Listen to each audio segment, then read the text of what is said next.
Good morning, good morning, good morning, good morning, good morning. If you're watching from North America in the United States, hey y'all, hey y'all, hey, my name is Montina.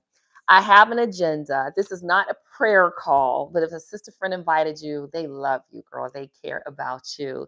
This is a practical call for married women that want to stay married. This is a practical call for women that are single and want to be in a relationship. You want to attract the love you desire and deserve. I have something called the Happy Wife Project. I just feel like there's something that we as married women needed to stay charged, to stay connected, right? To stay just like the practical side of marriage. Everyone's like, "Oh, it takes hard work and we need to communicate." Okay, we know that. So give us some real, real meat to chew on, right? Or if you're vegetarian, vegan, give us something of substance, right? So I created this because and make sure you like it, share it, subscribe. Good to see all of you. But we need something as married women. There are support groups for everything under the sun. And then once it gets to marriage, it's like, oh, I'm a prayer. It's a prayer group. I don't need to sit on any type of call where somebody is praying for me. I can pray for myself. So I wanted to create something that was just more practical because I was in the valley in my marriage and things were very difficult for months. It was like it was a day, it was a while. And I was like, okay, this is not what I felt like I signed up for. And I realized that I could get out of the valley because there was a married woman that was like, girl, listen, this.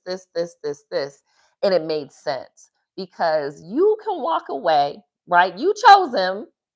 You can walk away. Montina, I'm not happy we grew apart. You can walk away.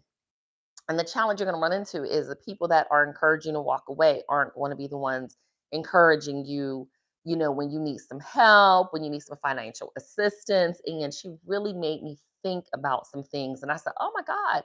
And once I came up out the valley and I was tearing down, I was like, oh my God, I made it out. And things were so much better. 80% of the time, your spouse is amazing. Okay. Your relationship is like, ah. And then 20%, you're like, what in the world is going on? Is my husband demonically possessed? 30 days in a month, 24 days are great, and 6 days are tough.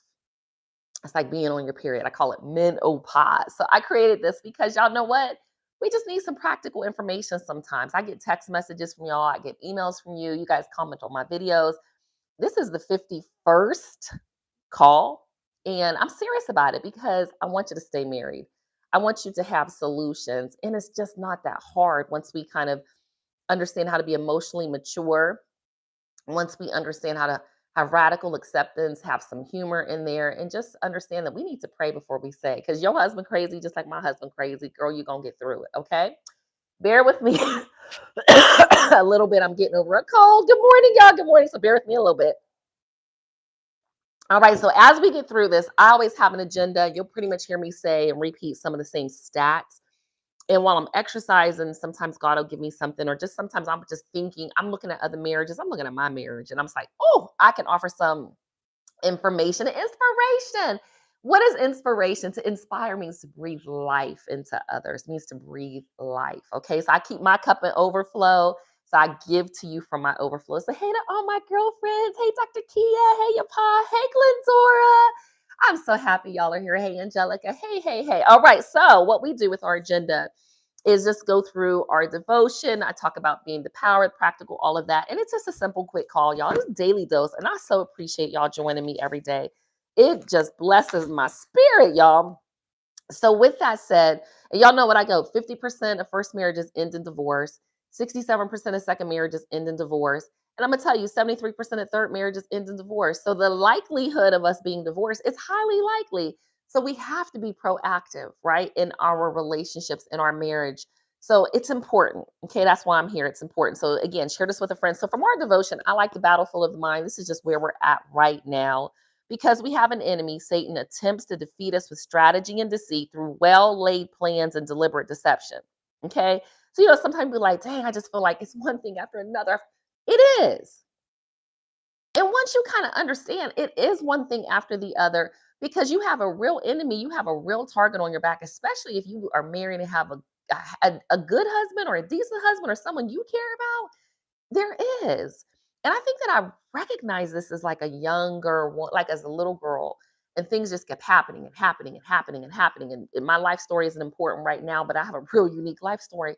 But as I'm older now, it's like I just expect it. And it's not being pessimistic. It's like, oh, okay, if it's not this thing over here, it's this thing over here. If it's not this thing over here, it's this thing over here. Okay, let's go. Let's go. That's why we need to constantly have our weapons available, okay, to fight this one through.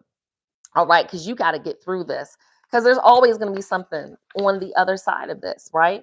So today we're just going to talk about guard your heart. Keep and guard your heart with all vigilance, and above all that you guard, for out of it flow the springs of life. Proverbs 4:23. If you want to have life flowing to you and from you, it's a flow. Guard your heart, sis. And I like that, sisters, my sisters. Certain types of thoughts are unthinkable for you as a believer, but for you as a wife. Judgment and criticism among them. All the things that God tries to teach us are for our own good and happiness. Following his way brings fruitfulness. Following the enemy's way brings rottenness. So again, taking this back to marriage because it's a practical call. We have to guard our thoughts as it relates to our spouse. And I talk to women, they be like, oh, girl, my spouse ain't that. And I just be like, oh, okay. I do say my spouse is crazy because he is. And they be like, don't say that. No, my husband is really different. And I love that about him. I love his uniqueness. I've learned, I love his protection. I have learned to embrace it and I adore it and I appreciate it. I was going out to my car this morning. He was in the garage. And there's a thought like if there was a dog, my husband, like he just is a protector. But again, I love that about him. What are your core beliefs about your husband? What are the things that you say about your husband? What are the thoughts that you have that you like, sis, you shouldn't be thinking every time you walk out the door? What are you thinking? Start thinking more pleasant things about him. Well, Montina, you don't know my husband. You picked him. I tell you what Miss Ann told me. You chose him. You did. So, sis, out of your heart, guard your thoughts, because remember, the enemy is trying to plant these seeds inside of you. Okay, that's why I do say things like, I enjoy being married, but I do. But I said it probably a lot more, even times when I wasn't enjoying being married. Okay, so there were some things I was just saying. So, bringing it back to again, our power comes from the word, but it comes from the books, y'all. Doing the work. I like Dr. Laura Schlesinger, and sometimes, listen, I can't read everything every single day. 10 minutes a day will take you a lot further than not doing anything. We have to learn how to do the work. You're here because you're showing up differently in the world. But one of the things she had here on the back was about stupid liaisons, but not letting go of negative attachments to friends and relatives who are damaging your relationship. I'm going to tell you, this is my third marriage. Okay. This ain't my first rodeo. This ain't my second rodeo. That's why a lot of the insight I can give you is because I've been married multiple times. Same poo poo, different toilet. Okay. You in a first marriage, you probably should make it your last marriage, especially if you have children. Try to really work it out. And if you don't, just understand when you get to another marriage, you're going to have to deal with the ex along with the ex's ex, like your husband's ex or mother of his children, along with siblings, along with a parent, along with a lot of other foolishness. Okay, so you're going to deal with some things regardless. So understand with adult children, okay, you're going to deal with some things, and they may bring things to your relationship that you might have to say, hey, I'm not able to assist here. I'm not able to do this. So understand the season that you're in your marriage and in your life. But she talks about that. They talked about that recently at a conference that I was at. That's why I tell you all, please invest in some therapy. Okay, so there are some things you can do to mess up your relationship. The other thing is, many of the women that I know, and it's just life. Like I said, the enemy is the enemy. But some of you all have had a really bad childhood and you can have a good life still. I had a terrible childhood. Good Lord. Sometimes I be like, God, now this ain't right. And that's how I talk to God. He's my father. But some of you have had a bad childhood. You need to acknowledge that it hurt. Things were done to you that hurt. Things were said to you that hurt. But when you bring that into this marriage and into this relationship and your husband says something to you, he could just be speaking to you. My husband has a very unique voice and he's very masculine frame. Like his energy, like everything about my husband is very manly. He's a man's man. And he actually told me one day, he's like, hey baby, when I say things to you, you know, you act like you're really afraid of me. And I had to tell him sometimes he has to tone it down and he'll recognize. I say, hey, don't talk to me like that. And I also had to recognize like early on, like I'd tear up and I'd be like, oh my God, why do I feel this way?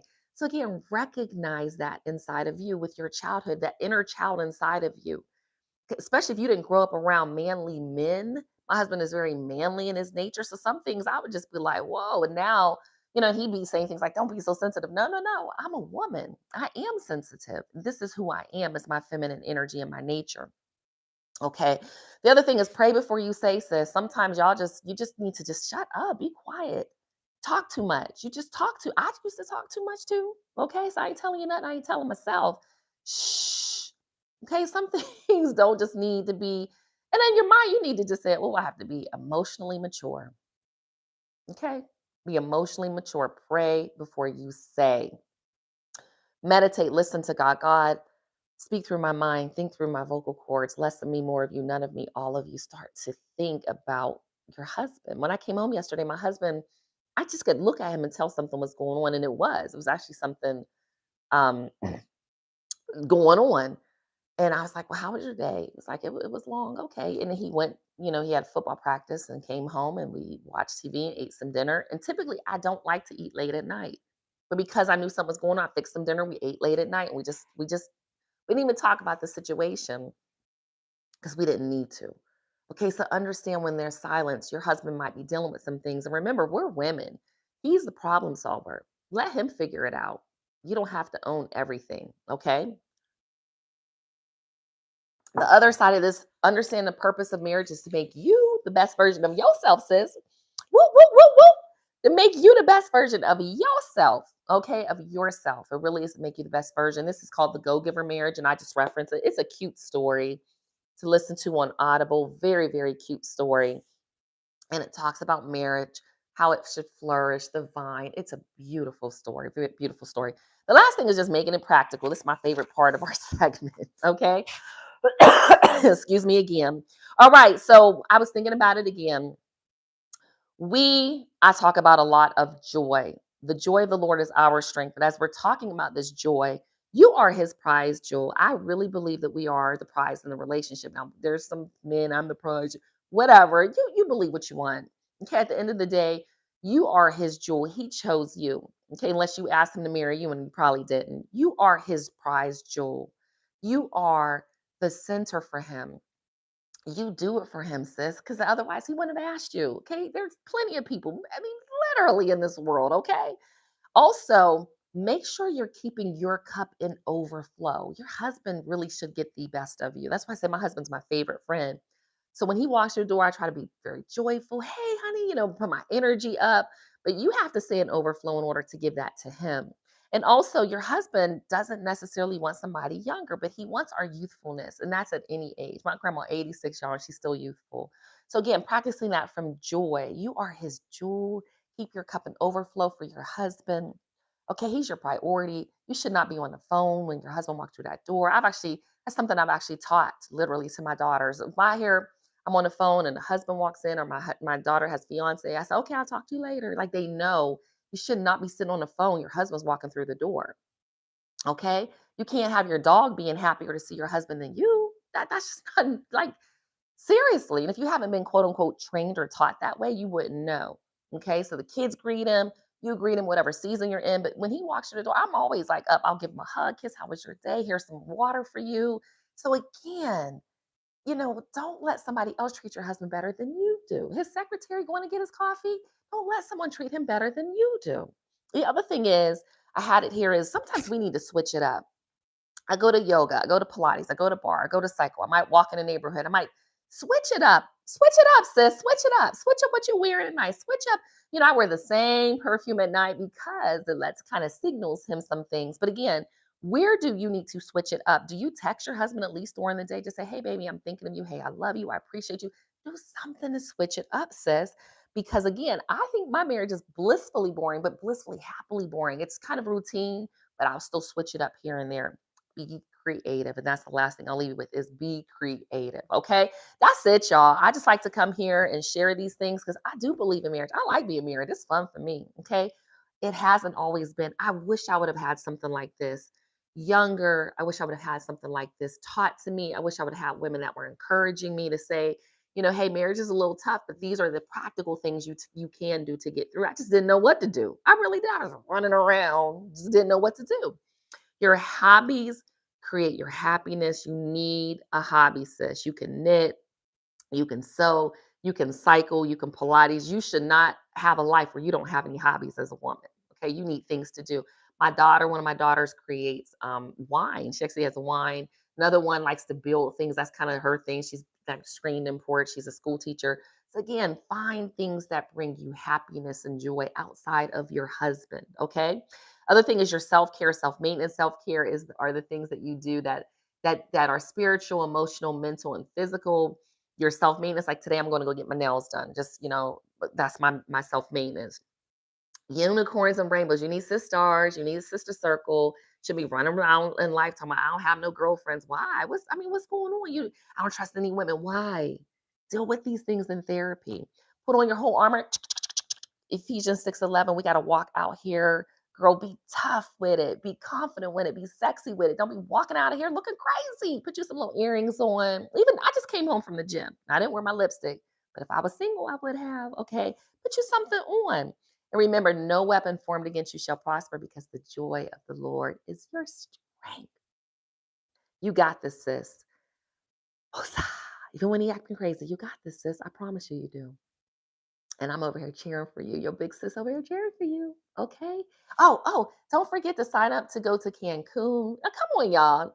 Now listen, pay your deposit so y'all can come to Cancun. We have a few of us that are signed up to go. Some of y'all like, I'm going, but you haven't signed up yet. Would love to have you. And that's it, y'all. So I went over a little bit, but again, the joy of the Lord is your strength, making it practical for y'all. Switch it up a little bit, but remember, you're his jewel. You are to live in overflow.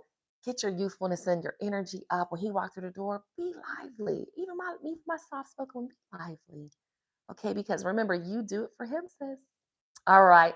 Talk to y'all soon. Have an amazing day. Bye. Thanks for joining me.